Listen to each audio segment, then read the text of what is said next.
살만한 세상 서두원입니다.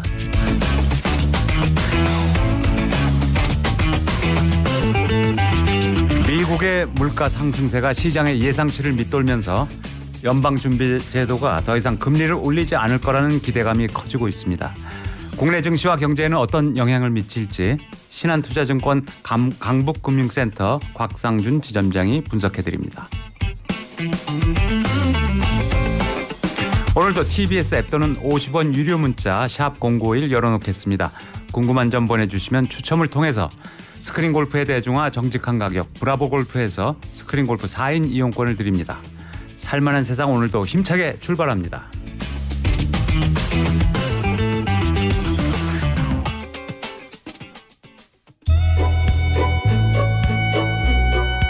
스팅의 잉글리시맨 먼저 들으십시오.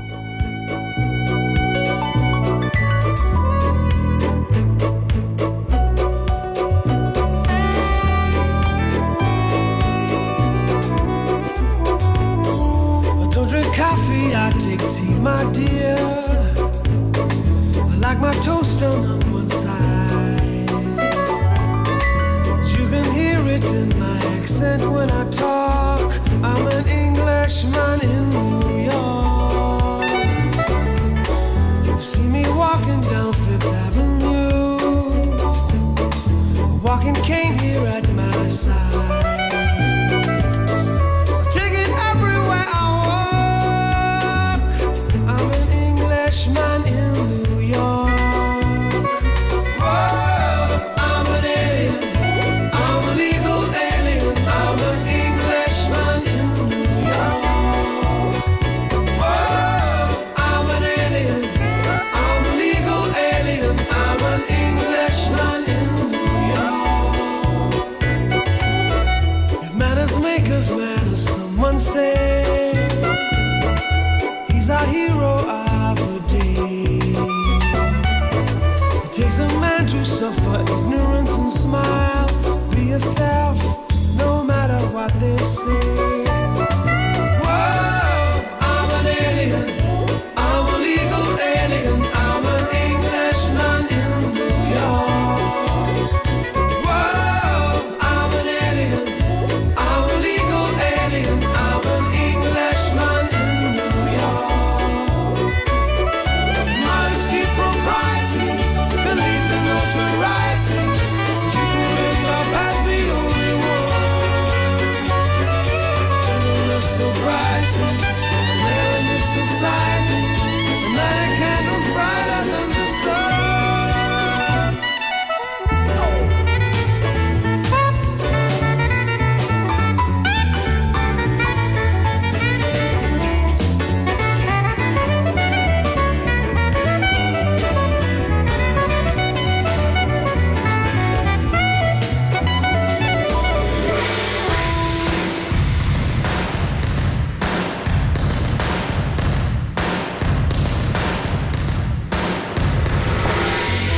More than combat gear to make a man. It takes more than a license for a gun. Confront your enemies, avoid them when you can. A gentleman will walk but never run. The manners make of manners, someone say. He's our hero of the day. It takes a man to suffer ignorance and smile. Be yourself, no matter what they say. Be yourself, no matter what they say. Be yourself, no matter what they say. Be yourself, no matter what they say. I'm a legal alien. I'm an Englishman, no matter what they say. Be yourself, I'm an alien. I'm a legal alien. I'm an Englishman in New York. Be yourself, I'm an alien. I'm a legal alien. I'm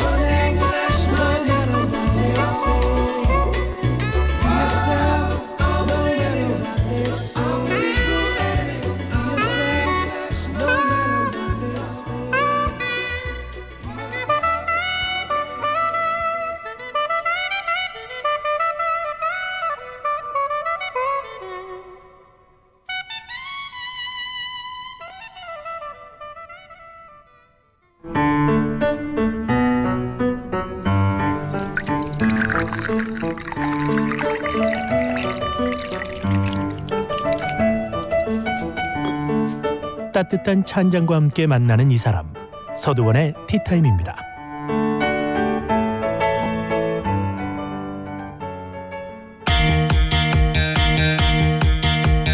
미국의 10월 소비자 물가가 예상치보단 낮아지면서 10년물 국채금리가 떨어졌습니다. 기준금리 인상은 끝났다는 분위기인데요.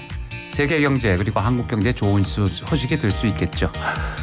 미 연준의 금리 인하 시점은 언제일지, 국내 증시 전망은 어떤지 알아보겠습니다. 신한투자증권 강북금융센터의 곽상준 지점장 나오셨습니다. 안녕하세요. 네, 안녕하십니까, 곽상준입니다. 네. 지점장님 별명이 증시 각도기. 네. 이게 무슨 뜻인가요? 네, 증시에 각을 잰다 해서 주변 사람들이 이렇게 명명해준 이름입니다. 그래서 증시 각도기입니다. 네, 각을 잘 재는지는 모르겠습니다.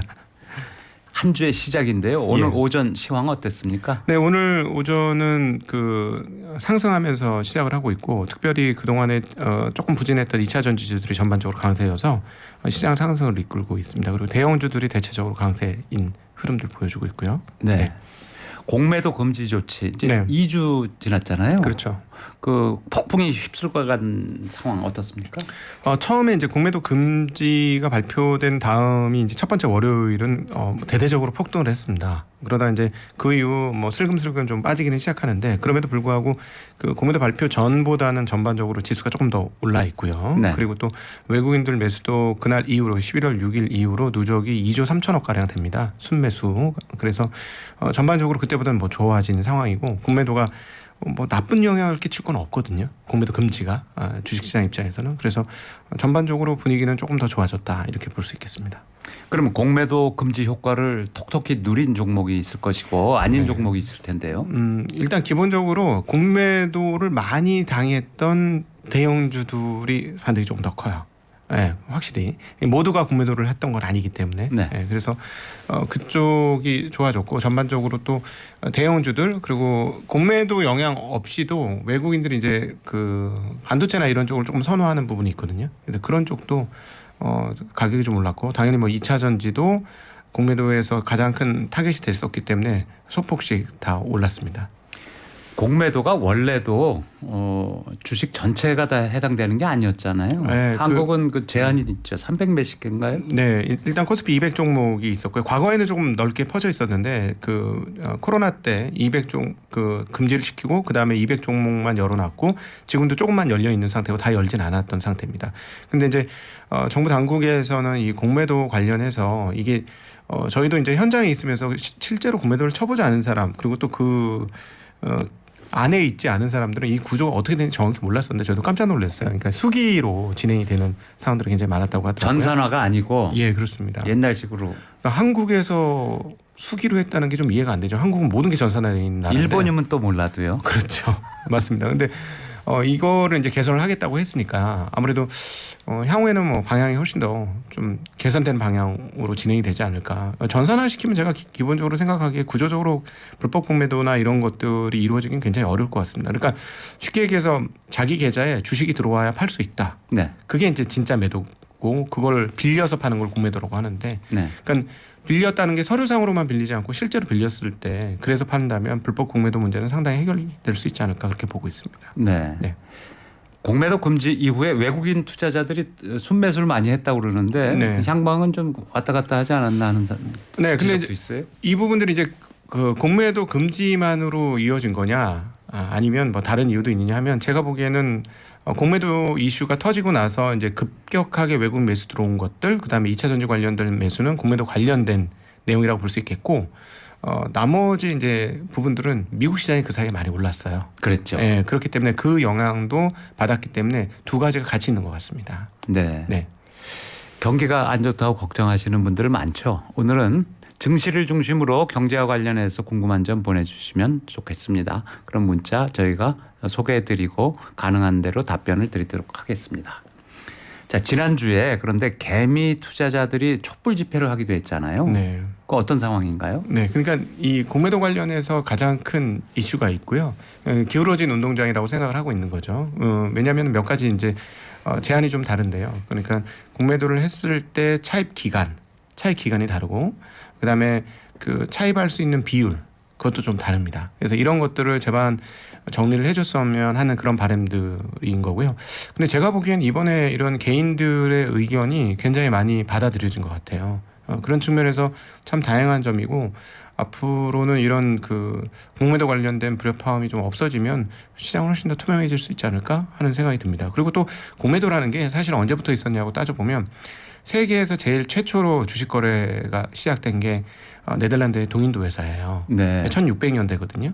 근데 그 1600년대부터도 공매도가 있긴 있었습니다. 네. 근데 공매도를 하는 사람들의 형태를 보면 이게 이제 보유 편향이라는 게 있는 건데 주식을 보유한 사람 그 주식이 매우 사랑스럽고 좋아 보여요. 그 기업이 하는 일은 뭐든지 좋아 보이고 그러는데 반대로 공매도 한 사람들은 나쁜 뉴스를 많이 퍼뜨리긴 합니다. 그건 옛날 1600년대에도 그랬었어요. 그러니까 그건 인지상정이고 그러다 보니까 그거 떨어질 걸 기대하고 공매도 한 거니까. 그러니까요. 그러니까 지금도 공매도 하는 세력은 해당 기업에 대해서 좋은 뉴스를 낼 이유는 없죠. 그러니까 그런 측면인데 예를 들어서 그 실제로 계좌에 없는 주식까지 매도할 수 있는 정도 수준이었다면 훨씬 더 많은 작업을 할 수 있지 않았을까? 그렇게 보니까 제가 보기에는 이제 개인들의 의견이 이거는 뭐 당연히 맞는 의견이었고 받아들인 것인 참 다행이고 당국에서 그걸 받아들여서 개인적으로 감사하다는 생각도 하고 있습니다.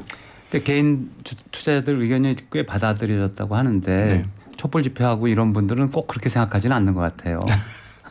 뭐 개인 그 있는 입장에 따라서 많이 틀리고 그다음에 또 최근에 주식시장에서 새로운 흐름들이 좀 있는데요. 아무래도 이제 그 단순히 SNS부터 시작했던 게 뭐 유튜브나 이런 것 쪽으로 굉장히 활발하게 커뮤니케이션이 되지 않습니까? 네. 그러다 보니까 작년 올해 나타난 이 주식시장 현상 중에 참 그 독특한 게 몇몇 분들이 그 강력하게 주장하는 그런 업종과 기업들의 개인들의 매기가 굉장히 많이 쏠렸어요. 그러다 보니까 그분들의 주장도 굉장히 커졌어요. 근데 그 부분에 있어서 제가 조금 걱정하고 있는 부분은 기업에 대한 투자라는 거는 본질적으로 기업이 좋아야 합니다. 그렇죠. 네, 기업이 좋지 않으면 아무리 우리가 열심히 좋다고 생각을 해도 영원히 갈 수가 없고 추세적으로 계속해서 이어질 수가 없어요. 네, 그런 측면에서 지금은 그쪽에 투자하셨던 분들이 굉장히 불만이 많은 상황이긴 한데 제가 보기에는 그 투자하셨던 분들은 과연 밸류에이션이라고 표현되는 이 기업의 본질 가치가 어떠느냐 그리고 미래의 흐름이 어떻게 될 것인지에 대해서 조금 냉정하게 보실 필요는 좀 있을 것 같습니다. 그러니까 유튜브 같은 온라인 상에서 예.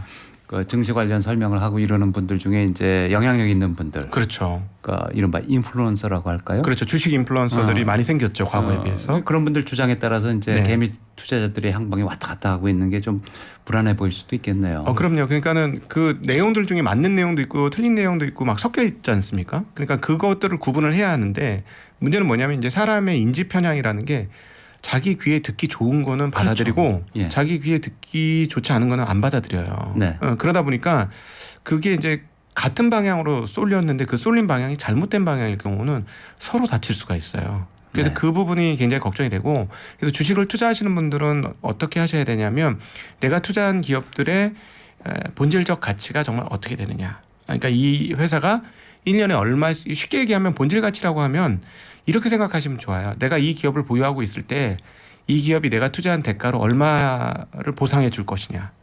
이걸 중심으로 생각하시면 좋거든요. 근데 보상을 해주려면 그 회사가 돈을 많이 벌어야 보상을 할 거 아닙니까? 네. 그렇지 않습니까? 근데 예를 들어서 만 원으로 기록된 기업을 내가 사서 이 회사가 1년에 2,000원을 벌어가지고 나에게 1,000원을 준다. 굉장히 좋은 보상이죠. 그렇죠. 시중 금리가 5%가 안 되는 상황이니까. 근데 예를 들자면 이 회사한테 보상을 1,000원 받는데 이 회사를 내가 100만 원 주고 샀으면 그건 좋은 보상은 아닌 거예요. 100만 원에 뭐 1,000원을 받아봐야 1%도 되지 않는 보상이기 때문에 그건 좋은 보상이 아니거든요. 네. 그래서 내가 이 기업을 투자했을 때 얼마 정도의 보상을 받을 건지를 감안하셔야 될 때 뭐냐면 이 기업이 계속해서 수익을 낼 수 있느냐가 첫 번째고 그 수익을 나한테 보상으로 줄 때 그 비율이 높으냐도 또 따지셔야 돼요. 근데 높으냐 안 높으냐를 따질 때는 주가가 너무 높으면 보상을 조금밖에 못 받을 수밖에 없거든요. 그래서 그 부분들은 분명히 좀 가늠을 하시고 투자를 하실 필요가 있습니다. 안 그러면은 다치는데 제가 여기 한 24, 5년 있었는데 다치는 경우를 너무 많이 봐가지고 네. 안타까운 마음이 좀 있습니다. 그리고 공매도라는 게 말이죠. 원래 네. 이제 거래량이 워낙 적은 종목 같은 거를 증권사 같은 시장 조성자가 그걸 좀 공매도를 해서 네, 거래량을 좀 늘리게 해주고 네네. 그렇죠. 가격을 정상 가격에 가깝게 빨리 조정시켜주고 이런 순기능을 위해서 이제 그게 원래 이제 네. 조성된 거 아닙니까? 네. 그런 제도가. 그러니까 공매도 제도는 앞서도 말씀드렸지만 원래 주식의 역사하고 같이 합니다. 그래서 네. 거래량이 많은 경우에도 막 저 증권사나 이런 데가 이제 공매도를 해서 오히려 문제를 일으키고 이런 경우도 많다. 이런 부정적인 지적도 있거든요. 그게 이제 구조를 한번 아셔야 되는데요. 그 공매도를 하고 싶은 주체는 개인도 있고 뭐 외국인도 있고 기관도 일반 있고. 기관도 있고 뭐 연기금도 있고 다양한 주체들이 있겠죠. 근데 그걸 어디서 할 거냐인 건데요. 그걸 중개해 주는 또 기관이 있습니다. 그 중개해 주는 기관의 대표가 바로 증권사들이고요. 그래서 증권사가 보유하고 있는 주식들을 그분들한테 그 아까 말씀드렸던 개인이나 기관이나 연금이나 이런 주체들한테 빌려주는 거죠. 그래서 그 증권사가 하는 거는 보통은 중개의 일이에요. 자기가 직접 하는 경우도 자기 자본으로 하는 경우가 있긴 한데 대체적으로는 중개 일을 하고 있고요. 근데 이제 그 말씀하셨던 것처럼 그 많은 분들이 이 부분을 굉장히 헷갈려 하시더라고요. 증권사가 직접 공매도를 하는 걸로 네. 생각하시는 거예요. 네. 그래서 그 부분은 아니고 여기서 이제 그 그 앞으로 우리가 좀 고쳐야 될 부분은 뭐냐면 한쪽에게만 유리하게 예를 들자면 최근에 뭐 외국인으로 통칭되는 가장 큰 공매도 세력이 외국인이니까 외국인들한테는 담보도 제대로 잡지도 않고 많은 것들을 빌려주고 뭐 당연히 외국인이 결제를 해줄 거라고 생각해서 무한정 빌려주고 그다음에 그 차입 비중도 굉장히 높게 할 수 있게 해주고 이런 것들은 되게 불공정하다는 거죠. 네. 이것들을 개인이나 뭐 기관이나 연기금이나 차별 없이 똑같이 할 수 있게 해주는 게 맞다라는 게 지금 그 취지고 공매도를 정리하자는 취지고요. 그다음에 시장 조성자들 입장은 뭐 그 물량을 공급해주는 입장이니까 고르게 그다음 공평하게 그 공급해주는 게 굉장히 중요한 포인트가 되겠죠. 네. 네. 공매도 관련해서 하나만 더 여쭐게요. 네. 이번에 저 금지 조치를 내리면서 네. 공매도 모든 걸 다 금지한 게 아니고 시장 조성자, 유동성 공급자에게는 이 차입 공매도를 허용하지 않았습니까? 네.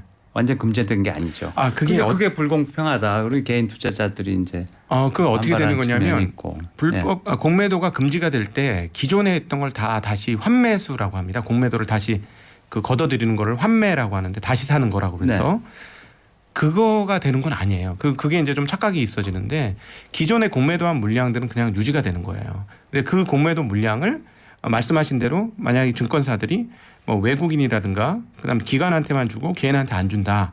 그럼 그건 불공정한 거죠. 그런 것들은 저는 개인적으로 말씀하신 대로 고쳐지는 게 맞다라고 생각을 합니다. 근데 보통 지금까지 쌓여 있는 공매도를 청산하진 않고 안에서 좀 돌리는 경향성이 있습니다. 그건 맞습니다. 네. 그 수기로 해왔던 걸 전산화하면은 이제 불투명했던 거나 이제 네. 불법적이었던 게 많이 개선은 되겠네요. 그럼요. 지금 어느 정도냐면 저희는 이제 그 증시에 참여하고 있는 증권회사 직원이잖아요. 그럼 저희는 어떻게까지 감시가 되냐면 저희가 약간 주식을 사는데 실수로 사자팔자를 동시에 하는 거예요. 예를 들자면 어떤 한 계좌에서 같은 종목을 뭐 1,000주를 매수하고 1,000주를 매도하는데 내 주식을 매도하고 내 주식을 매수한 거예요. 이렇게 되잖아요. 만약에 네. 그렇게 되면 바로 연락이 옵니다. 그러니까 전산화가 되면 뭐가 좋냐면 어떻게 돌아가는지 전부 다 제대로 파악할 수 있어요. 거래소에서. 그리고 그렇기 때문에 뭐 좀 이상한 행태가 있으면 바로 포착할 수 있고 그러면 이거 좀 이상하다. 좀 뭔가 규모가 너무 큰 것 같다. 시중에 돌아다니는 그 유동성 물량 대비 너무 물량이 크게 매도가 되었다. 이러면 바로 전화해서 확인해 볼 수 있죠. 네. 그래서 그런 측면에서 투명해질 거라고 보고 있습니다. 그렇게 된다면. 자, 물가와 금리 알아보겠습니다. 미국의 10월 소비자 물가 시장 전망치보다 낮게 나왔잖아요. 네, 맞습니다. 어떻게 해석해야 되죠? 이제부터 이제 연준 인사들이 미국의 중앙은행 인사들이 여럿 있는데 거기는 이제 자주 인터뷰를 합니다. 이분들의 발언이 어떻게 바뀔지 잘 지켜보셔야 되는데요. 그 연준의 두 가지 책무가 하나는 고용 안정이고요. 하나는 물가 안정입니다. 그러니까 완전 고용과 물가 안정이 연준의 두 가지 책무인데요. 그동안에 미국에서 고용이 너무너무 뜨거웠습니다. 네. 너무너무 뜨거웠기 때문에 연준의 포커스는 다 물가를 잡는 데 포커스가 잡혀져 있었어요. 네. 그래서 계속해서 금리를 떨어뜨리려고 노력을 했고 지금까지도 금리가 아직까지도 우리는 금리를 올릴 수도 있다라는 태도를 바로 지난 주말까지도 얘기를 했습니다. 그런데 지금 말씀하신 대로 예상보다 금리가 굉장히 빠른 속도로 떨어지고 있어요. 소비자 물가 헤드라인이라고 하는 전년 대비 금리가 떨어지는 게 아니라 물가가. 물가가 예. 예. 전년 대비 물가 상승률은 3.7에서 3.2%로 떨어졌고 전월 대비로도 0.0%입니다. 전월 대비 금리가 드디어 물가가 안 움직였어요. 하나도. 이런 적이 없었거든요. 최근에. 그러니까 굉장히 빠른 속도고 목표하는 게 2%인데 2%대로 들어가기 시작하면은 연준은 더 이상 금리 올리겠다는 얘기를 하기가 매우 힘들 것 같습니다. 네. 예, 그래서 어떻게 되냐면 이것 하나 꼭 기억하셔야 될 게 연준은 기준점을 정하는 주체들이에요. 즉 기준금리를 움직이는 주체가 연준입니다. 네. 근데 연준이 기준점을 움직이기 전에 그거를 예상하는 세력들이 있어요. 그건 시장 세력이에요. 네. 그러니까 어떻게 되냐면 연준이 금리를 더 이상 올리냐 올리지 않을 거냐를 사전에 생각해서 반영하는 거예요. 일종의 선반영이죠.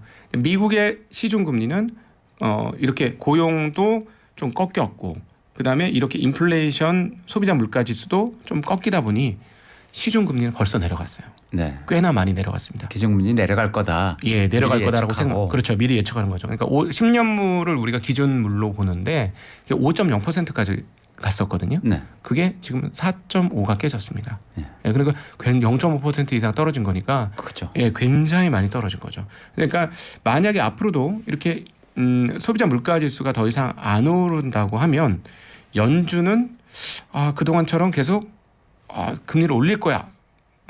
아무래도 아직까지 안정 안 됐어. 이런 얘기하기가 되게 어려워질 거예요. 그래서 네. 이제부터는 연준 인사들이 무슨 얘기를 할지를 잘 봐야 됩니다. 네. 기존까지는 어땠냐면 올해 금융시장에서 참여하지 않으신 분들은 잘 모르시겠습니다. 그리고 또 일반 주식 투자하시는 분들은 이 부분 잘 이해를 못 하시겠지만 채권 시장이 정말 재미났어요.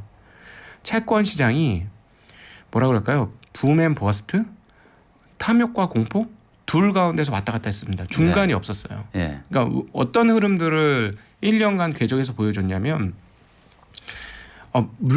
금리가 이렇게 오르니 이거 감당할 수 있겠어?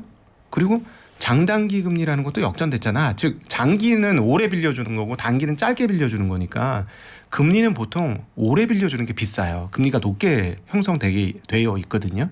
근데 이게 역전이 됐습니다. 왜냐하면 지금 기준금리는 올라갔는데 앞으로 이렇게 기준금리가 높으면 경기는 꺾이겠군. 그러면 앞으로 미래는 금리가 낮아질 거야 라고 생각해서 장기금리가 단기금리보다 낮은, 그러니까 1년물 금리가 10년물 금리보다 높은 웃기는 상황이 벌어졌죠.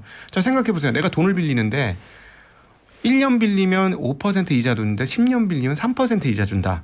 말이 안 되는 거잖아요. 네. 근데 그런 말이 안 되는 상황이 벌어진 이유는 기준금리는 가파르게 올라갔는데 이렇게 오른 금리를 과연 시장이 견뎌낼 수 있을까 이런 생각을 하면서 장기금리를 떨어뜨린 거예요. 그런데 지난 9월 달에 어떤 일이 있었냐면 연준에서 FOMC 회의를 하면서 동결을 했습니다. 그때 동결을 하면서 점도표라고 연준 인사들이 앞으로의 금리가 어떻게 될 거라고 예측하고 점을 찍는 게 있어요. 그래서 점도표인데 점을 찍는다 그래서 여러 사람이 점을 찍습니다. 그 평균치가 어떻게 나왔냐면 24년도 말에 5.1%가 딱 찍혔어요. 그 전까지는 4% 중반이었거든요. 네. 점도표에 찍혔던 금리가. 그러니까 지금은 5%대의 기준금리지만 내년은 4.5% 정도 좀 떨어질 거야라고 모두가 예상을 하고 있었는데 연준 인사들이 그걸 5.1로 딱 점을 찍어놓은 거예요. 그러니까 채권 시장이 패닉이 발생했습니다. 난리가 났어요. 깜짝 놀란 거죠. 그래서 10년물 국채금리가 4.3% 정도 된 거 5%까지 튄 거예요. 이게 0.7% 오른 거 같고 뭘 무슨 패닉이 발생하면 무슨 얘기야 라고 생각하실 분이 있는데 제가 10년물이라고 그랬잖아요. 하루에 0.7%가 움직인 건 365일 곱하면 어마어마하잖아요. 그걸 또 곱하기 10년을 해보십시오. 그 금리가 얼마인가. 하루아침에 가지고 있었던 재산이 녹아버린 거예요. 채권에 투자하는 사람들. 그런 일들이 벌어졌었거든요. 그러면서 모두가 패닉에 빠졌다가 덜덜덜 떨면서 그러면 어떤 일이 벌어지냐. 채권 시장이 안정이 안 되면 주식 시장도 흔들립니다. 혹시 주식을 쳐다보신 분들 아실 텐데 지난 9월 FOMC 이후로 미국 주식이고 한국 주식이고 아주 거의 급락을 했어요. 뚝 떨어졌습니다. 왜 그러냐? 채권에서 먼저 패닉이 발생했기 때문에. 그래서 굉장히 어려운 얘기가 될 수 있는데 투자를 하실 때 여러분들이 반드시 기억해야 되는 것 중에 하나는 오늘 방송 들으면 다 까먹으셔도 되는데 투자를 할 때 제일 중요한 변수 중에 한 개가 뭐냐? 금리입니다. 그렇죠. 정말 중요해요. 그래서 금리가 오르면 재미없겠군. 금리가 내려가면 재미있겠군. 이렇게 생각하시면 돼요. 투자는. 그렇겠죠. 원칙 중에 원칙입니다. 이거는 부동산에서도 마찬가지고 주식에서도 마찬가지고 모든 투자에서 정말 기본이 되는 룰이에요. 네. 네. 제롬 파월 연준 의장이 뭐 금리 동결한다. 그다음에 내린다는 얘기는 안 했고 네네. 올릴 수 있다는 엄포를 지금 일주일 전에 내긴 했지만 말이죠. 네.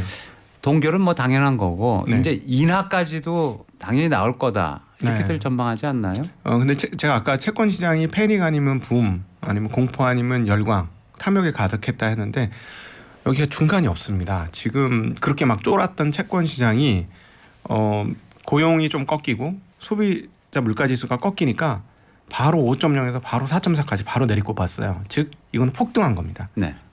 이것도 헷갈리실까 봐 금리가 내렸는데 무슨 폭등이냐 이렇게 생각하시면 기초를 위해서 설명을 드리면 할인채를 생각해 보시면 돼요. 할인 물가 할인할 때 뭐 물건 할인할 때 5% 만 원짜리를 5% 할인하면 9,500원이죠. 만 원짜리를 10% 할인하면 9,000원입니다. 5% 할인은 9,500원, 10% 할인은 9,000원이에요. 이게 채권 시장에 똑같이 적용이 되는 거예요. 그 이율이 클수록 가격은 떨어지는 거죠. 10%면 9,000원, 네. 5%면 9,500원 이런 식으로 이 금리하고 가격이 거꾸로 움직입니다. 그래서 요거 할인율로 생각하시면 쉬울 거고요. 근데 이렇게 금리가 떨어지면서 폭등을 하게 됐는데 이제 이번에는 이 친구들이 지금 무슨 생각을 하고 있냐면 내년 정말 9월달 FOMC 회의하고 나서 분위기가 어땠냐? 내년 연말이나 가야 금리 내리겠구나. 채권 시장에 참여하는 참여자들이. 그런데 이번에 11월 달까지 동결하고 소비자 물가지수 꺾이고 고용 조금 꺾이자 어떻게 되느냐? 7월 달이면 금리 2번 내리겠네. 12월 달이면 최소한 서너 번 내리겠네. 내년 중반이면 뭐 많이 내릴 거라고들 지금 보기 네, 시작했잖아요. 마음이 싹 바뀌었어요. 네. 근데 이제 이 부분에 대해서 연준이 경계를 하고 있어요. 그래서 얘기를 안 하는군요. 네, 그래서 올릴 수도 있다. 오히려. 그렇죠. 자꾸 뻥칸지 블러핑인지를 좀 날리는 거예요. 네. 왜냐하면 시장이 저렇게 하다가 또 안심해가지고 인플레이션이 다시 솟구치면 감당이 안 된다. 네, 맞습니다. 바로 그거죠. 감당이 안 돼. 이 정도 금리 올린 데서 더 올려? 그러면 정말 경기는 꺾어지고요. 굉장히 어려워요. 지금 한국의 상황으로 한번 생각해 보세요. 자영업자분들이 지금 너무너무 어려운데 금리도 너무너무 어려운 요소 중에 하나거든요. 근데 여기서 금리가 한 번 더 올라가서 대출 금리가 더 올라간다고 생각해 보세요. 자영업자분들 지옥이죠. 그렇죠. 근데 그거는 뭐 한국만 그런 게 아니라 미국도 마찬가지예요. 그래서 사실은 미국은 지금 주식시장이 좋으니까 사람들이 이걸 이해를 못 하는데 왜 주식시장이 좋으냐? 소위 말하는 매그니피선트 세븐이라고 하는 빅 세븐들 우리가 알고 있는 애플, 아마존, 구글, 마이크로소프트, 엔비디아, 테슬라 이런 기업들이 좋기 때문에 그래요. 이런 기업들은 돈을 잘 벌어요. 그래서 금리가 올라도 별 상관이 없이 돈을 벌어요.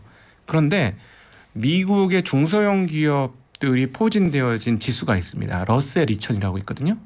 최근에 살짝 올라오긴 했습니다만 요 올라오기 전에 52주 신저가였어요. 작년에도 많이 떨어졌거든요. 지수가. 근데 올해 또 떨어졌어요. 그럼 결국 왜 그러냐면 미국도 중견 이하의 기업들은 이 금리를 감당이 안 되는 감당이 안 거예요. 되는 거예요. 쉽게 얘기하면 이거 아니 중앙은행에서 기준금리를 5%대를 설정을 해놨으면 이 중소기업들은 은행 가서 도대체 대출 금리를 몇 프로 낼까 생각해 보세요. 당연히 7, 8% 내겠죠. 그리고 지금 이미 모기지 금리도 7.9%고 그러면 8% 이상도 낼 수 있다는 얘기인데 그렇게 해서 뭐가 남겠습니까? 네. 네, 잘 알겠습니다. 자, 교통 정보 듣고 와서요. 우리 증시의 관심 종목 설명해드리고 그다음에 일본 엔화 계속 떨어질지 또 일본 주식 투자해야 될지 자세히 알아보도록 하겠습니다. 지금 시각 11시 30분입니다. 당신이 있는 곳에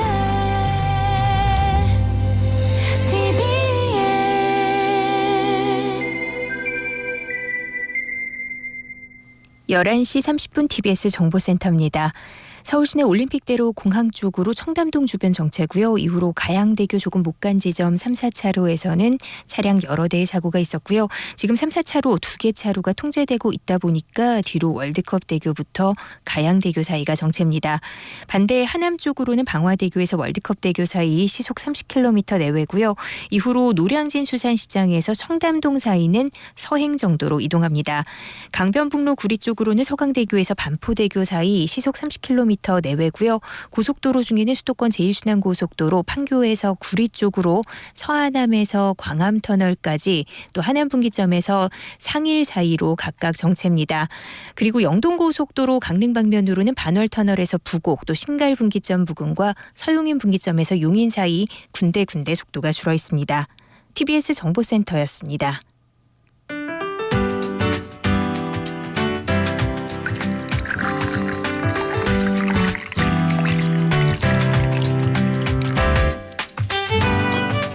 따뜻한 차 한 잔과 함께 만나는 이 사람. 서두원의 티타임입니다.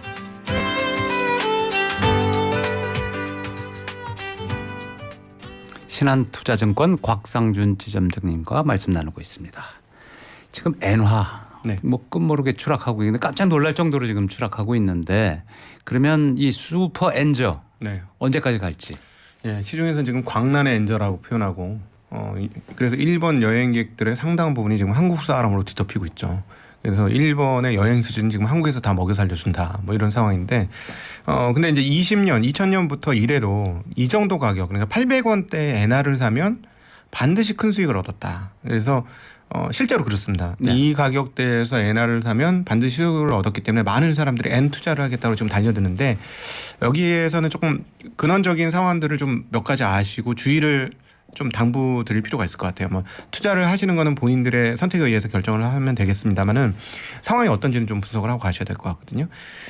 일단 지금 현재 이런 엔저가 온 이유가 뭐냐라고 하면 원래 우리가 이제 그 통화를 가지고 있을 때 그 현금만 들고 있는 게 아니라 보통 현금을 은행에다 맡기지 않습니까? 네. 그러니까 우리가 이제 통화 가치를 결정하는 것 중에 하나가 뭐냐면 그 통화를 갖고 있을 때 나한테 이자를 많이 주느냐 이거예요. 즉 그 해당 통화의 금리가 어떻게 되느냐 이건데 일단 뭐 전 세계적으로 지금 지난 1년 반 기간을 통해서 달러가 강세가 되었던 이유는 앞서도 언급이 되었습니다만 달러의 이자가 높았기 때문에 그렇습니다. 미국 국채 10년물이 5% 대까지 올라가는 그리고 콜금리가 그 5.5%까지 가는 이런 상황이었기 때문에 다른 어떤 나라보다 미국 그 달러의 채권을 들고 있을 때 이자를 많이 줬어요. 많이 주죠. 그러니까 미국 달러가 강세였고 다른 나라 통화가 상대적으로 약세를 보여준 겁니다. 이 엔화 약세의 첫 번째 이유는 바로 여기에 있는 것이고요. 또 하나 이제 문제가 뭐냐면 일본은 이자를 인위적으로 낮췄어요. 네. 인위적으로 꽉꽉 눌렀습니다. 아까 미국 같은 경우는 10년물 국채금리 4.5% 이렇게 얘기 드는데 일본의 10년물 국채는 얼마쯤 할까요? 글쎄요. 네, 지금 0.7%입니다. 0.7%. 근데 이것도 많이 올라서 그렇습니다. 원래 제로였죠. 제로였죠. 꽉꽉 눌렀습니다. 근데 이렇게 금리가 차이가 나니까 엔화가 약세가 되고 그러면 수입 물가 여기 수입 많이 하지 않습니까? 여기도 석유 안 나오기는 우리나라와 마찬가지인 나라고 그다음 물건은 상당히 많이 수입을 해야 되는 나라인데 경상수지가 이렇게 되면 적자가 나죠. 예, 그리고 수입하는 물건값이 계속 올라요. 그럼 어떻게 되냐면 인플레이션이 나죠. 인플레이션이 난다는 걸 뒤집어서 얘기해 보면 돈 가치가 떨어진다는 거예요. 네. 옛날에 10,000원 가서 시장을 봤는데 이제는 12,000원 주고 가야 똑같은 양의 시장을 볼 수 있다.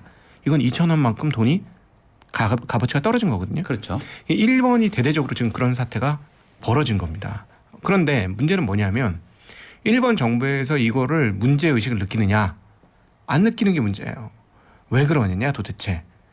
일본이 소위 말하는 잃어버린 20년, 30년이 있습니다. 그 잃어버린 20년, 30년 뒷배경에는 뭐가 있냐면 디플레이션이 있어요. 디플레이션에 예. 대한 공포. 집값이 계속 떨어졌잖아요. 네. 물론 이제 89년, 90년에 정말 말도 안 되는 집값과 주식 가격이 만들어졌었어요.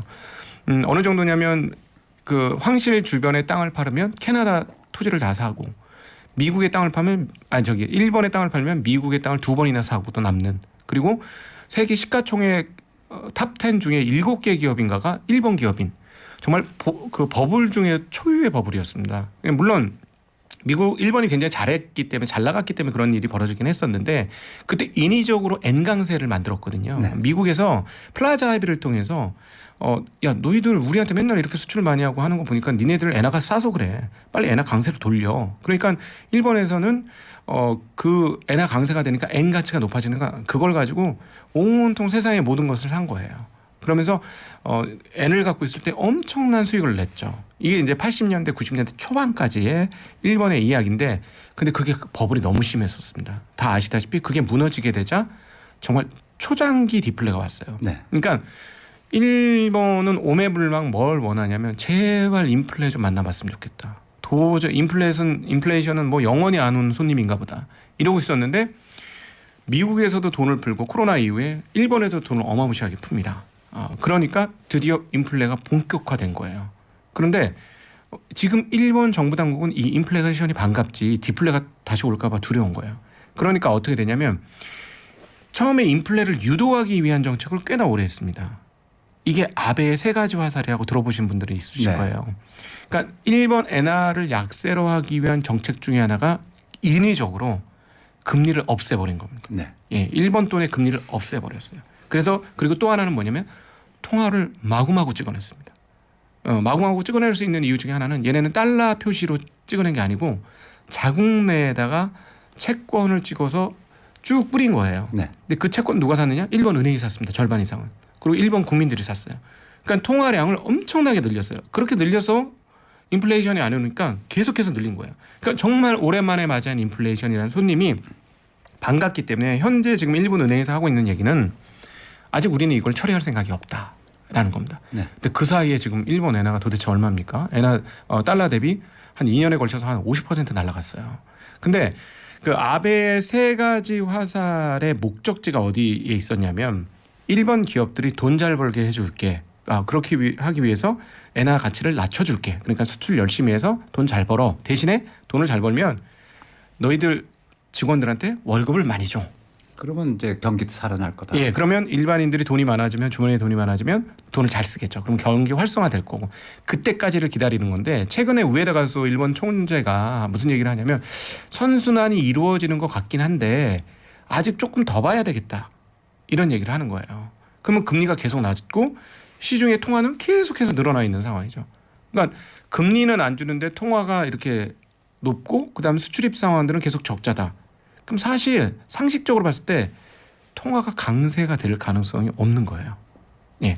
근데 그렇게 했을 경우에 일본 대기업들은 뭐 좋겠지만 수많은 중소기업들은 별로 도움 못 받을 것 같은데. 맞습니다. 그게 지금 현재 일본 국민의 상황들인데 왜 그러냐? 지금 대기업의 비중은 그렇게 높지 않습니다. 일본은 중소기업 비중이 크죠. 95% 넘게가 중소기업인데 지금 최근에 유니클로라는 대기업이 임금의 40%를 올려줬다는 뉴스가 있는데요.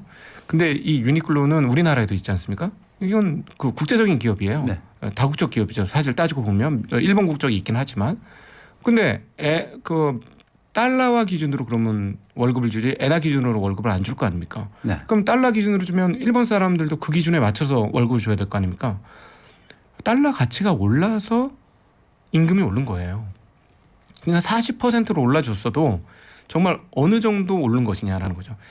그동안에 일본 정부는 계속해서 이렇게 되면 경기가 좋아지고 회복되고 모든 사람이 살기 좋다, 좋아질 것이다 했는데 실제로는 역습인 거죠.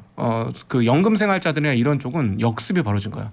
그게 이제 어디서 나타나냐면 지금 현재 기시다 내각의 지지율 하락으로 나타나고 있습니다. 그러니까 이제 결국 엔화에 투자하는 게 그냥 단순히 그 쉽게 결정하면 안 되겠다 이런 생각이 드네요. 예, 20년간의 평균으로 보면 분명히 지금 시점은 투자할 기간이지만 핵심적인 걸 그래서 지금 말씀드리고 싶은 건 바로 그겁니다. 일본이 금리를 올릴 것이냐가 핵심적인 상황이에요. 이 상태를 계속 가지고 간다는 건 사실 국민은 인플레이션이 뭐냐면 국가의 빚을 조금 거칠게 얘기하면 국민들한테 떠넘기는 제도예요. 인플레이션 하면 돈 가치가 떨어지니까 네. 빚이 많은 사람은 원래 빚 부담 때문에 힘들었는데 돈 가치가 떨어지면 빚 부담이 훨씬 덜하잖아요. 그게 사실 1940년대 이후 50년대까지 일본이 실제로 했던 과거 역사적으로 그런 행위를 했던 적이 있어요. 그러니까 그때는 이제 지주를 대상으로 그렇게 했었는데 이번엔 국민을 대상으로 그렇게 할 수 있다라는 거고 그럼 국민들의 생활은 되게 팍팍해지는데 이것들을 걷어들이려면 금리를 올려야 합니다. 네. 그래서 1번 엔화를 투자하고 싶으신 분은 꼭 기억하셔야 될 게 뭐냐면 1번이 금리가 오를 것이냐 그걸 보셔야 돼요. 그래서 10년물은 인위적으로 막고 있기 때문에 10년물 1번 국채는 별로 도움이 안 되실 거고요. 제가 그래서 요즘 보고 있는 거는 1번의 30년물 국채입니다. 30년물 국채는 금리가 지금 한 1.7% 정도 되거든요.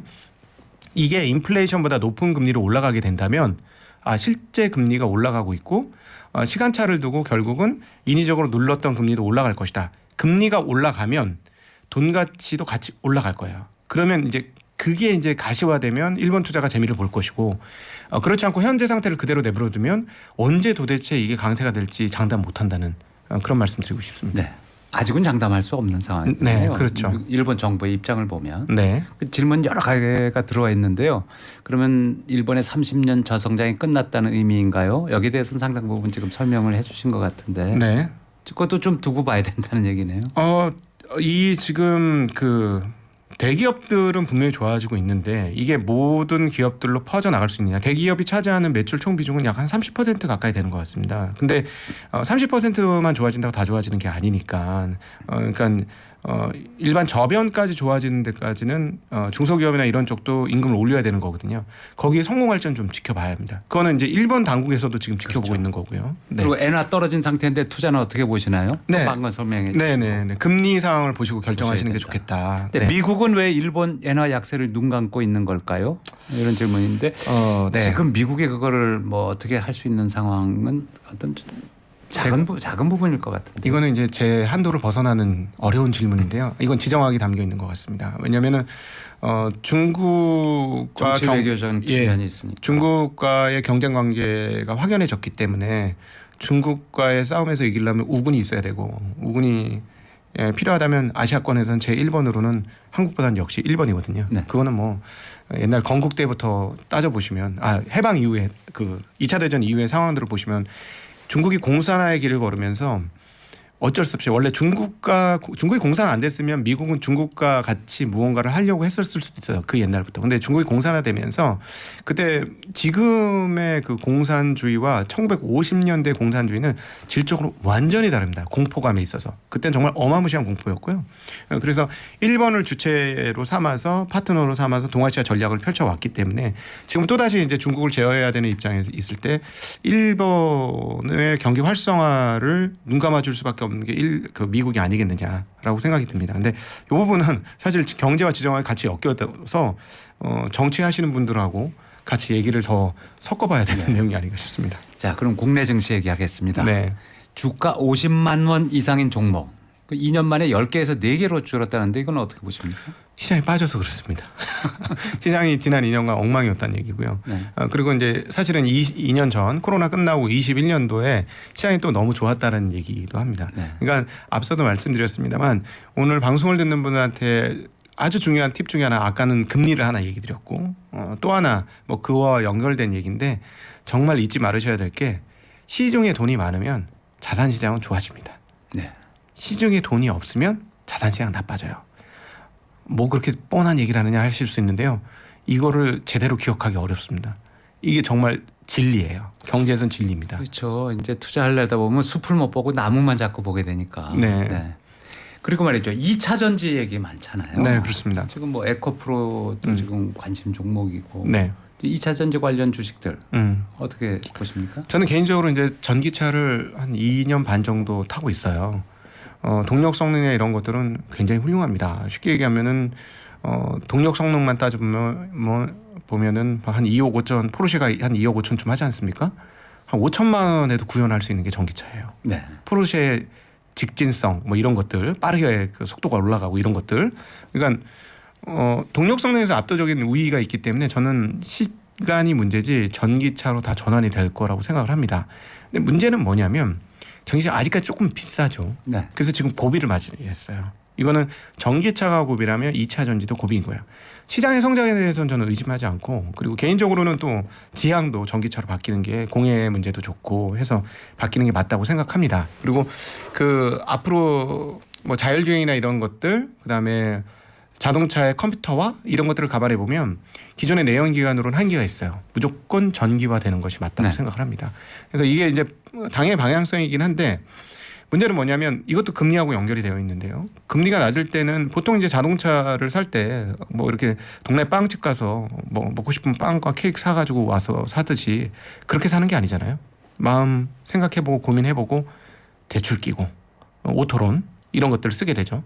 근데 오토론이 과거에는 3%대 뭐 이렇게 됐으니까 뭐 3%대 정도면 할 수 있지 뭐 이런 생각을 했는데 지금은 7% 8% 막 이래 버려요. 네. 높게는 더 높은 사람도 있고 신용도에 따라서.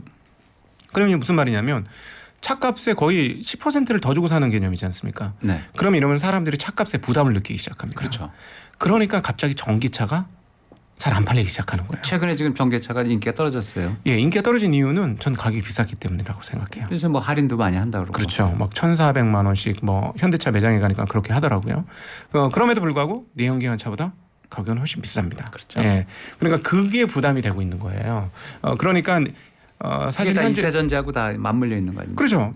한국의 2차 전지는 ESS라고 하는 에너지 저장 장치에 파는 게 아니고 전기차에 파는 거거든요. 그래서 이 부분이 지금 조금 고비를 맞은 겁니다. 장기적인 성장 전망에 대해서는 의심이 없는데 현재 이런 금리 높은 상황에 의해서 차값이 높게 느껴지는 이 상황, 그래서 덜 팔리는 이 상황을 어떻게 돌파할 것이냐. 이게 좀 문제인 거죠. 그러니까 지금까지는 너무너무 성장이 가파랐고 21년도 22년 차가 없어서 못 팔았습니다. 웃돈 주고 중고차를 샀잖아요. 네. 딱 2년 전 얘기긴 한데 되게 우습지 않습니까? 중고차를 웃돈 주고 샀다는 게 신차보다 더 비싼 가격에 네. 참 재미난 일이 벌어졌던 그래서 거예요. 2차 전지 주가들이 다 같이 올라간 그렇죠. 거죠. 그리고 네. 또 하나가 이제 그 활용 점정이 됐던 게 미국의 IRA법이었습니다.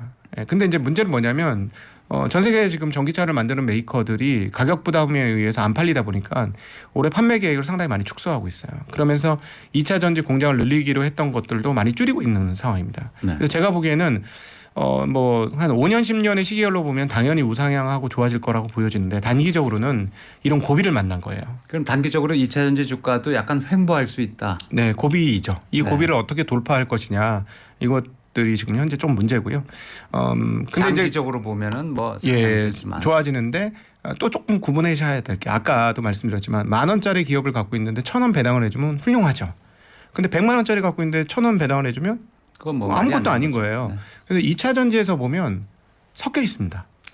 예. 옥석을 구분해야 되거든요. 예, 어떤 기업들은 비싸지 않아요. 이익 대비 비싸지 않은데 어떤 기업들은 이익 대비 주가가 뭐 40배, 50배, 100배? 거품이 많은 거죠. 예, 그런 부분이 있어요. 그래서 투자자분들은 그 부분들은 조금 구분을 하셔서 보셔야 됩니다. 물론 이제 기업이라는 게 그 성장과도 주가는 성장과 그다음 이익의 함수이기 때문에 그 성장률도 다 따져보긴 하셔야 되긴 하는데 그런 측면에서 지금 성장이 잠깐 주춤한 기간이 앞으로 한 뭐 정확한 기간은 어떻게 될지 모르겠습니다만 6개월에서 한 1년 정도 조금 고비를 넘겨야 되지 않을까 네. 싶습니다.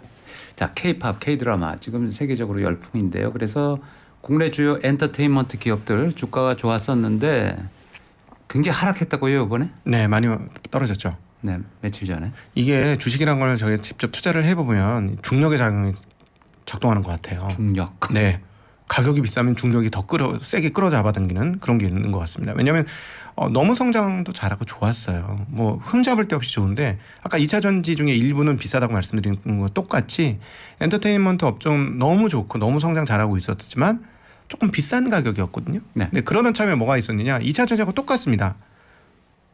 앨범이 덜 팔렸어요 이번에. 아, 그랬군요. 그러니까 잘 될 거야, 잘 성장할 거야이라고 생각하면 주가가 잘 가요. 근데 기대만큼 안 팔리니까. 예, 근데 꺾이면 가격을 많이 주던 거에서는 좀 세게 빠집니다. 2차 전지도 그랬고 최근에 엔터가 똑같은 궤적이에요. 아, 그랬군요. 예. 그래서 그 미래로 봤을 때 저는 개인적인 생각을 물어보신다면 엔터테인먼트 업종은 한국에서 아주 중요하고 좋은 업종이라고 생각을 해요. 왜냐하면 제조업종 같은 경우는 저는 우리가 과연 중국의 이 거센 도전을 그렇죠. 돌파할 수 있을까? 그렇지만 엔터는 다르죠. 예, 엔터는 확실히 그 닫혀 있는 중국하고 열려 있는 한국하고 차이가 많은 것 같습니다. 그래서 이거는 우리가 잘할 수 있는 영역이다 생각하지만 지금은 가격이 좀 올랐던 거에 이익이 빠지니까 좀 충격을 먹었다 이렇게 그렇군요. 보겠습니다.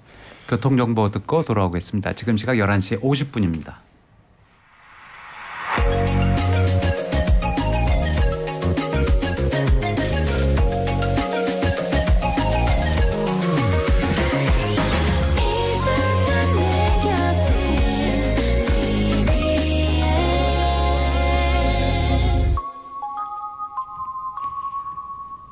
교통정보입니다. 서울 시내 강변북로 구리 쪽으로는 아직 교통량이 조금 많은 편입니다. 가양대교에서 월드컵대교, 이후로 마포대교에서 반포대교까지 밀리고요.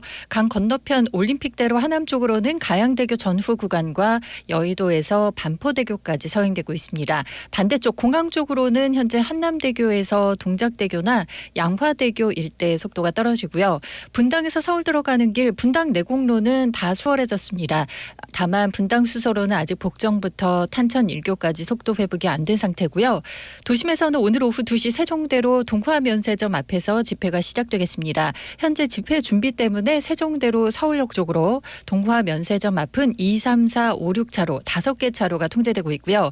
이 구간 반대편 차로를 둘러 나눠서 양방면으로 소통시키고 있으니까 참고하시기 바랍니다. 교통정보였습니다.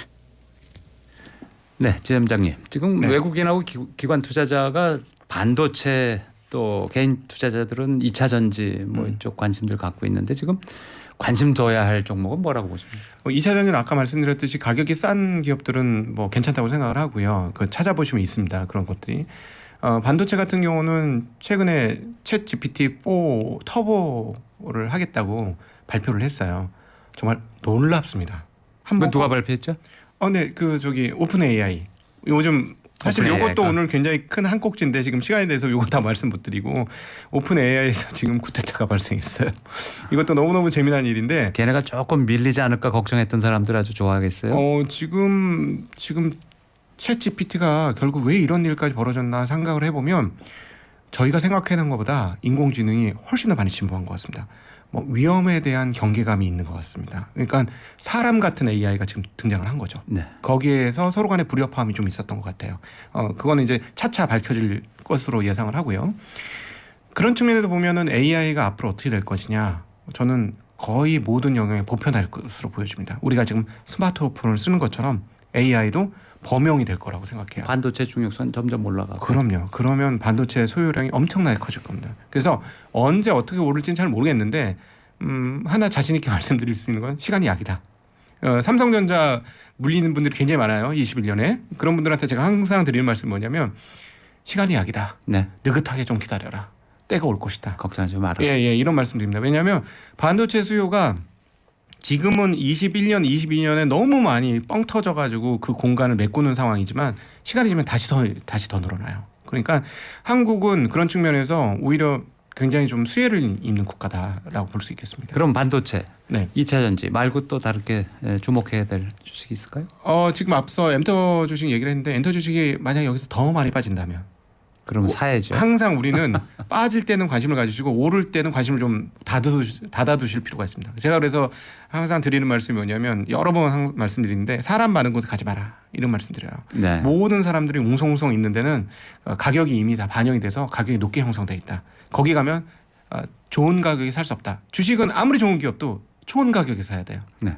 가능하면 낮은 가격에. 네. 그러니까 지금 떨어지는 쪽은 관심을 좀 가져보자. 충분히 더 떨어진다면 관심을 가져보면 어떨까 싶고요. 그다음에 이제 제약바이오가 4년 쉬었습니다. 이쪽에서도 기회윤을 찾으시되 확실한 기업만 하십시오.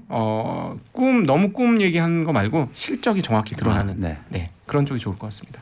청취자 질문 하나 더 드리겠습니다. 투자가 아니고 단순한 여행 목적을 위해서라면 지금 엔화를 사서 가지고 있는 게 맞을까요? 아니면 더 지켜볼까요? 여행이시라면 20년 내 지금 가격이면 뭐 10원, 20원 더 비싸게 산다고 무슨 문제가 되겠습니까?저 같으면은 대신에 몇 번 나눠서 사겠습니다. 한 번에 다 사지 말고요. 네. 일주일 간격으로 사신다거나 이렇게 해서 여행 가실 준비하시면 어떨까 싶네요. 방금 이제 사람 많은데 가지 말라는 말씀해 주셨는데 이게 주식 투자의 기본적인 주의점을 이제 얘기해 주신 건데 네. 다른 주의사항은 없을까요? 네, 그 주식을 좀 느긋하게 하셔야 됩니다. 그렇죠. 이건 정말 2번, 3번, 5번, 10번 강조하고 싶은데요. 근데 우리 한국 사람이 말이죠. 네. 좀 빨리 수익을 얻고 싶어 하거든요. 아니 부동산 가신 분들은 5년, 10년 기다릴 수 있다고 하면서 왜 주식 오면은 5개월, 10개월도 못 기다리는지 모르겠어요. 대부분 그것 때문에 난리가 납니다. 네. 그래서 급한 마음으로 하시면 이미 나는 페인을 안고 시작하는 거다 이렇게 생각하시면 좋을 것 같아요. 네, 잘 알겠습니다. 지금까지 신한투자증권 곽상준 지점장님과 말씀 나눴습니다. 오늘 말씀 감사합니다. 네, 고맙습니다. 네, 여러분 오늘 잘 들으셨나요? 저는 내일 아침 11시에 다시 찾아뵙겠습니다. 고맙습니다.